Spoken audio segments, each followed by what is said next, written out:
मो ओंकार जड़ बुद्धि रे मो विस्मृति आउ चेतना बुद्धि रे स्मृति भी मु ही गुण एवं आकृति रे निर्मित भिन्न भिन्न आकार प्रकार मो ओंकार। शिव सती को शिलाद ऋषि तपस्या मनोकामना और पुत्र नंदी कथा स्मरण करांती।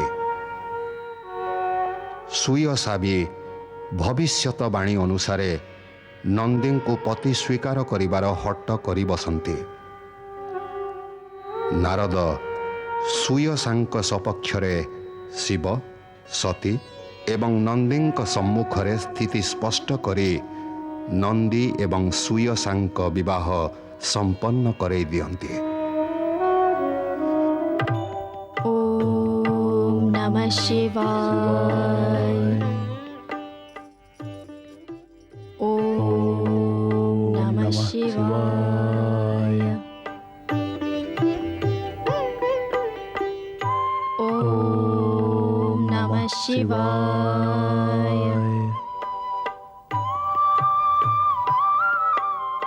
ओम नमः शिवाय। प्रिय लक्ष्मी, आज तुम शिव भक्तिर विचार केमिति आसिला? महाप्रभु, आपण को ध्यानमग्न देखी मु संध्या भ्रमण निमंते जाइथिली। समग्र जगत रे जोठी भी देखिली शिवंकर महिमा ही व्याप्त। शिवंक पूजा, शिवंक नाम स्मरण, शिवंक मंत्र जप। भाविली मु भी एथिरे काहेकि विलीन न हेबी। मु भी ओम नमः शिवाय मंत्र उच्चारणर आनंद नौथिली। उत्तम, अति उत्तम। सुख एवं शांति प्राप्त करने निमंते शिव भक्ति बड़ी अन्य कौन उपाय नहीं। यही नाम सृष्टि स्पंदित आउ सृष्टिर स्पंदन को लयबद्ध करने व्यक्ति भी स्वयं सदाशिव। शिव सर्वत्र, शिव सर्वज्ञ, आउ शिव भक्तंकर सर्वस्व भी। एक कथा आपण कहउचंदी प्रभु?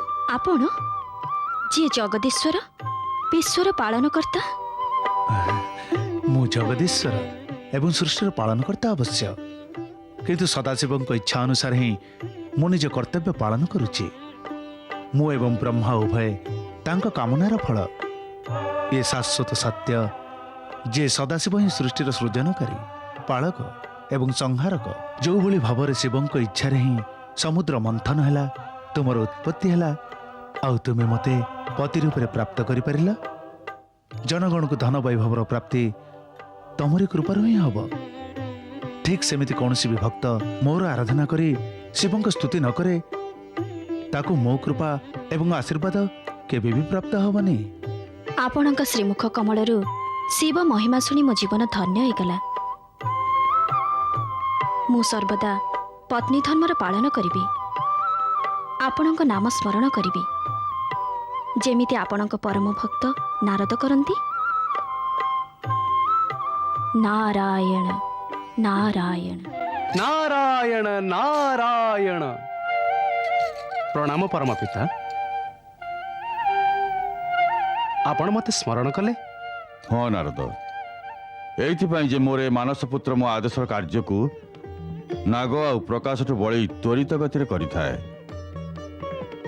तुम्हें तो देवलोकर दूरसंचारक। नारायण नारायण। सबु नारायण को कृपा। मो प्रशंसा तो हो सारी। एबे कार्यादेश देदेले उचित होता। हे नारद, तुम्हें से मुहूर्तर निजे साक्षी। जेतेबेले समुद्र विष बाहरला, हाहाकार हो जाइथिला।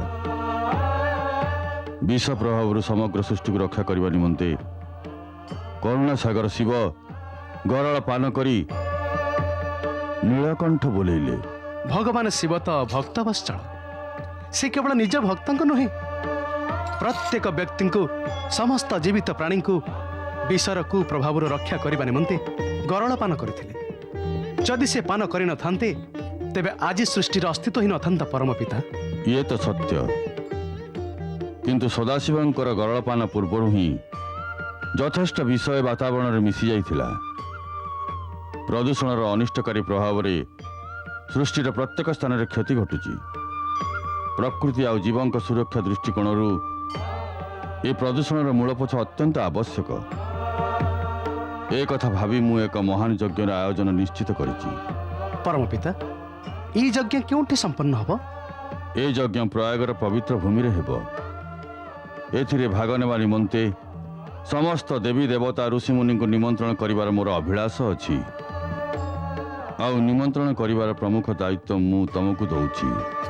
ହେ ପରମ ପିତା, ଏଭଳି ଗୁରୁତ୍ୱପୂର୍ଣ୍ଣ ଦାୟିତ୍ୱ এই ଅକିଞ୍ଚନ ନାରଦକୁ ସମର୍ପିବାର ଅର୍ଥ ହେଉଛି ଯେ ଆପଣଙ୍କ ମନରେ ମୋ ପ୍ରତି କେତେ କୃପା ଆଉ ସ୍ନେହ ଅଛି। ଆପଣଙ୍କର ଏ ସ୍ନେହ ଏବଂ କୃପା ପାଇଁ ମୁଁ ସବୁଦିନ ପାଇଁ କୃତଜ୍ଞ। ଏଥିରେ କୃତଜ୍ଞତାର ଆବଶ୍ୟକତା ନାହିଁ ନାରଦ। ଏ ଗୁରୁତ୍ୱପୂର୍ଣ୍ଣ କାର୍ଯ୍ୟ କେବଳ ତୁମକୁ ଏଇଥିପାଇଁ ସମର୍ପିଛି କାରଣ ତୁମେ ଶ୍ରୀହରି ବିଷ୍ଣୁଙ୍କ ଭକ୍ତ ହୋଇଥିବା ଯୋଗୁଁ ତୁମେ ସମସ୍ତଙ୍କ ପ୍ରିୟ। ତମର କେହି କିଛି କରିପାରିବେନି। ତମେ ଏତେ ବାକ୍ପଟୁ ଏବଂ ଚତୁର ଯେ କଠିନରୁ କଠିନ କାର୍ଯ୍ୟ ସହଜରେ ପୂର୍ଣ୍ଣ କରିଦେଇପାର। ଏସବୁ ତ ଆପଣଙ୍କ ଆଶୀର୍ବାଦର ଫଳାଫଳ। ପରମ ପିତା, ଏବେ ମୋତେ ବିଦାୟ ଦିଅନ୍ତୁ। ନାରାୟଣ ନାରାୟଣ।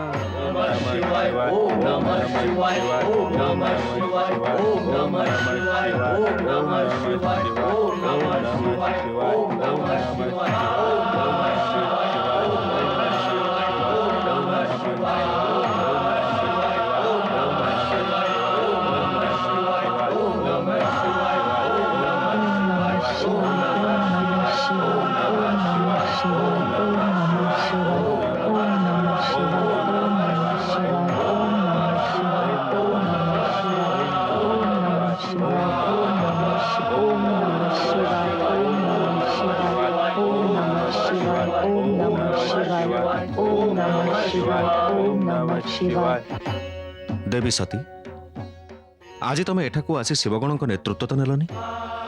स्वामी, आपणक चिंतारे एभली निमग्न थिली जे समयर ध्यान ही रहिलानी। मु क्षमा मागुची। जदि मो चिंता तुम करुथिल तेबे क्षमा जाचनार कौनसी आवश्यकता ही नहीं। हे प्रभु शिवशंकर, आज आपण को किसी पचारिया को मनरे जिज्ञासा उठुची। जिज्ञासार समाधान अवश्य हेब। पचार, कौन पचारिबा इच्छुक? टिके पूर्वर माता सती कहले जे से आपण चिंतन करुथिले। आपण तो सर्वदा समाधि लीन रुहंती। आपण भी कौन तांको ध्यान करुथिले जहांको चिंता माता करुथिले? नंदींकर ए प्रश्नर उत्तर तमे दियो सती। संसारर समस्त प्रश्नर उत्तर तो आपणक निकटरे अछि प्रभु। मु तो केवल आपणक चिंतन करुथिले। आपण का ध्यान रे मग्न रुहंती से कथा मु जानिनी। तेबे नंदी को एक कथा कहिदियो जे तमे मो चिंता केमिति करुथिले, केमिति भाबरे तमे निज मनरे मते निरीक्षण करुथिले। स्वामी, आपण मते कहिथिले जे शिव एवं शक्ति अभिन्न आ मु निजे शक्ति का अवतार। किंतु कौन देवी, तमर कौन मो बाणी उपरे संदेह अछि? आपण को बाणी उपरे पुणी संदेह? मो मनरे भी सही प्रश्न उठिथिला जहाँ भी नंदी मनरे उठिची। प्रभु, जेबे मु निजे आपण निकटरे अछि, आपण आखि बंद करी काहाको ध्यान करि थांती? हाँ भोलानाथ, माता ताहा ही पचारुछंती जहाँ मु पचारिबाकू इच्छुक। नंदी, सती, जेतेबेले मो आखि मुदी ही जाए सेतेबेले मो दृष्टि रे थाए सदाशिवंक ज्योति। सेई ज्योति जी सृष्टिर निर्माण एवं संहार करि थाए।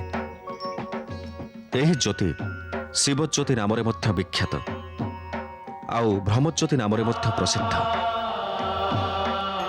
परमात्मांकर ए उज्ज्वल ज्योतिर ध्यान जोगीजन करिथांती। नारायण नारायण। हे महेश्वर, माता सती, नारदर प्रणाम स्वीकार हो। आस नारद, एथर दीर्घ समय परे दर्शन मिलिला। हे महेश्वर, क्षमा करंतु। आपणक बिना इच्छारे मु आपणक दर्शन निमते केमिति आसी थांती। आज आपण मते स्मरण कले आ मु आपणक सेवार उपस्थित हेली। देवर्षि, ଆଜି ପ୍ରଭୁ ଆପଣଙ୍କୁ ସ୍ମରଣ କଲେ। ଦେବୀ ସତୀ, ନାରଦଙ୍କ ବାକ୍ଚାତୁରୀରେ ଭ୍ରମିତ ହେଇ ଶୁଣିବା ବ୍ୟକ୍ତି ତ ଭାବନାରେ ପଡ଼ି ଯାଇଥାଏ। ମହେଶ୍ୱର, ଆପଣ ମୋ ନିନ୍ଦା କରୁଛନ୍ତି ନା ପ୍ରଶଂସା? ମୁଁ ବୁଝିପାରିଲିନି। ମୁଁ ତ ସର୍ବଦା ତୁମ ପ୍ରଶଂସା କରିଥାଏ ନାରଦ। ଏବେ କୁହ, ଏଠାକୁ କେଉଁ ବିଶେଷ ଉଦ୍ଦେଶ୍ୟ ନେଇ ପଦାର୍ପଣ କଲ?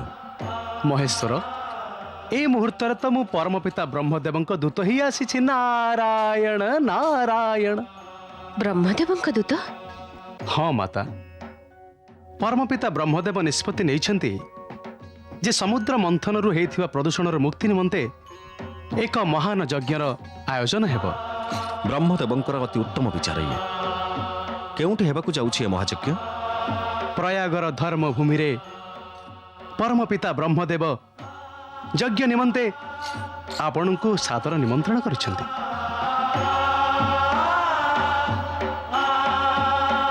ମୁଁ ଅବଶ୍ୟ ସେ ଧର୍ମଯଜ୍ଞରେ ସମ୍ମିଳିତ ହେବି। ଆପଣଙ୍କର ଏ ସ୍ୱୀକୃତିରେ ମୁଁ ଧନ୍ୟ ହେଲି। ଏବେ ମୋତେ ବିଦାୟ ଦିଅନ୍ତୁ। ଦେବର୍ଷି, ଆପଣ ଏତେ ଶୀଘ୍ର ଯିବାକୁ କାହିଁକି ବାହାରିଛନ୍ତି? ଯେତେବେଳେ ନାରଦଙ୍କର ଉଦ୍ଦେଶ୍ୟ ପୂର୍ଣ୍ଣ ହେଇଯାଏ, ସେ ମୁହୂର୍ତ୍ତଟିଏ ବି ଆଉ ରୁହନ୍ତିନି। ଶିବ ଶିବ ଶିବ ଶିବ ଶିବ ଶିବ ଶିବ, ଏମିତି କଥା ନୁହେଁ ପ୍ରଭୁ। ଯଦି ଆପଣଙ୍କ ଇଚ୍ଛା ଥାଏ ତେବେ ମୁଁ ଆପଣଙ୍କ ଚରଣରେ ବସି ରହିବି। କିନ୍ତୁ ପୁଣି କିନ୍ତୁ କାହିଁକି? କିନ୍ତୁ ଏଇ ମୁହୂର୍ତ୍ତରେ ମୋତେ କେତେଜଣ ମର୍ତ୍ତ୍ୟବାସୀଙ୍କୁ ପ୍ରୟାଗ ଯଜ୍ଞର ନିମନ୍ତ୍ରଣ କରିବାକୁ ଯିବାକୁ ହେବ। ପରମ ପିତା ବ୍ରହ୍ମଦେବଙ୍କ ଆଜ୍ଞା ଯେ କାର୍ଯ୍ୟ ମୁଁ ଶୀଘ୍ରାତିଶୀଘ୍ର ସମ୍ପନ୍ନ କରିବି। ତେବେ ଏ ଶୁଭ କାର୍ଯ୍ୟରେ ମୁଁ ତୁମକୁ କେବେ ବାଧା ଦେବିନି। ଯା, ତୁମର ମଙ୍ଗଳ ହେଉ। ନାରାୟଣ ନାରାୟଣ। ସ୍ୱାମୀ, ଯଦି ଆଜ୍ଞା ଦେବେ କିଛି ପଚାରିବି। ଏବେ କ'ଣ ଆହୁରି ବି ପ୍ରଶ୍ନ ବାକି ଅଛି? ସ୍ୱାମୀ, ପ୍ରୟାଗ ଯଜ୍ଞରେ କ'ଣ ମୁଁ ଆପଣଙ୍କ ସହ ଅଂଶଗ୍ରହଣ କରିପାରିବି? ଗୋଟିଏ ପଟରେ ମହାଯଜ୍ଞ, ଅନ୍ୟ ପଟରେ ପୁଣ୍ୟସ୍ଥଳର ପବିତ୍ର ଦର୍ଶନ। ଦୁଇଟି ପୁଣ୍ୟ କାର୍ଯ୍ୟ ଏକ ସଙ୍ଗେ ହେଇଯିବ ସ୍ୱାମୀ। ନା ଦେବୀ, ବିନା ନିମନ୍ତ୍ରଣରେ କେଉଁଠିକି ଯିବା ଉଚିତ ନୁହେଁ। ଯଦି ଉଚିତ ଭାବିଥାନ୍ତେ ତେବେ ବ୍ରହ୍ମଦେବ ଅବଶ୍ୟ ସନ୍ଦେଶ ପଠାଇଥାନ୍ତେ। ପରମ ପିତା ବ୍ରହ୍ମଦେବ ଏଇ ଯଜ୍ଞକୁ ଭୋଳାନାଥଙ୍କ ସହ ମୋତେ କାହିଁକି ନିମନ୍ତ୍ରଣ କଲେନି? ମୁଁ କ'ଣ ସେ ଯୋଗ୍ୟ ନୁହେଁ ଯେ ଏଇ ମହାନ ଯଜ୍ଞରେ ଅଂଶଗ୍ରହଣ କରିପାରିବି? ओम पराय परम तत्वाय स्वाहा। ओम पराय परम तत्वाय स्वाहा। ओम पराय परमात्मने स्वाहा। ओम पराय परमात्मने स्वाहा। ओम पराय परमात्मने स्वाहा।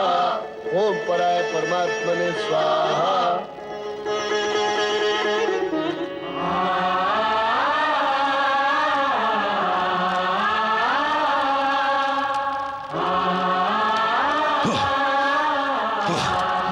शिव शंकर, एठारे उपस्थित समस्त सम्मानीय व्यक्ति मते सम्मान देवा निमंते निज मस्तक नत करी मते प्रणाम कले, किंतु तुमे मो निज जामाता हेई थाइबी मो आड़कू चाहिलनी। राजन, ମୁଁ ଏହି ପବିତ୍ର ଆୟୋଜନରେ ଯଜ୍ଞ ଅଗ୍ନିଙ୍କ ଆଡ଼କୁ ଚାହିଁଥିଲି, ଯିଏକି କୌଣସି ବ୍ୟକ୍ତି ବିଶେଷଠୁ ଅଧିକ ବନ୍ଦନୀୟ। असत्य। एबे तुमे से योग्य ही ना जे यज्ञर पवित्र अग्नि रे नेत्र को पवित्र करी पारिबो। भूत पिशाचक सह संपृक्त होई तुमर वैदिक कर्म लुप्त होई सारिछि।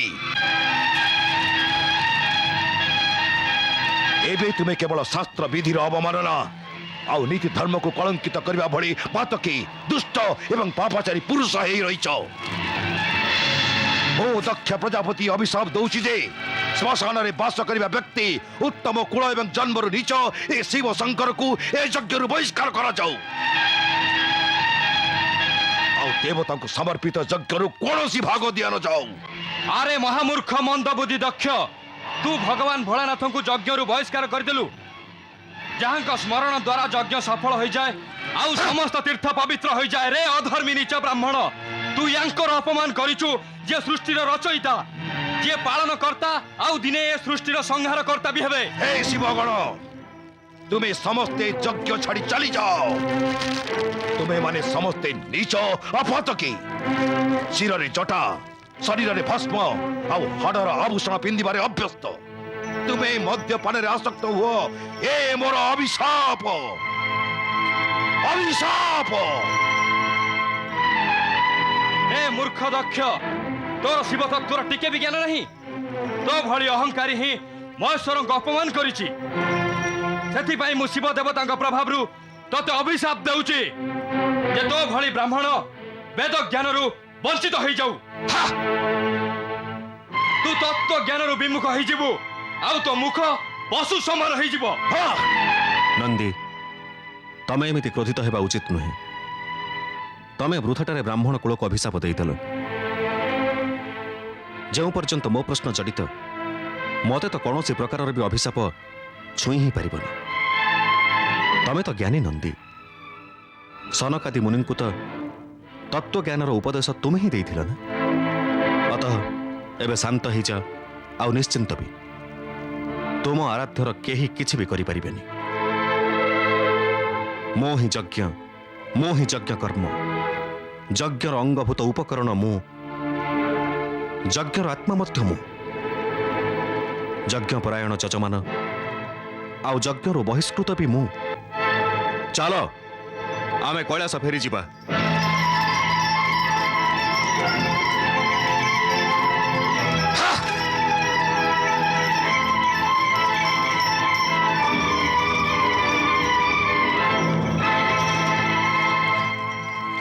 ପୁତ୍ର ଦକ୍ଷ, ଯଜ୍ଞ ପୂର୍ଣ୍ଣ କର। ଏତେ ସବୁ କିଛି ହେଇଯିବା ପରେ ଏ ଯଜ୍ଞର ଅର୍ଥ କଣ ଅଛି ପିତାଶ୍ରୀ? ମୋ ମନ ଏଠାରେ ଆଉ ଲାଗୁନି। ଦକ୍ଷ, ପୁତ୍ର ଦକ୍ଷ, ଟିକେ ଶୁଣ। ଚରାଚର ଜଗତପତି ଶିବଶଙ୍କରଙ୍କ ଅପମାନ କରି ପୁତ୍ର ଦକ୍ଷ ଉଚିତ କଲାନି। ଅକାରଣ କ୍ରୋଧର ପରିଣାମ ଭଲ ହୋଇନଥାଏ।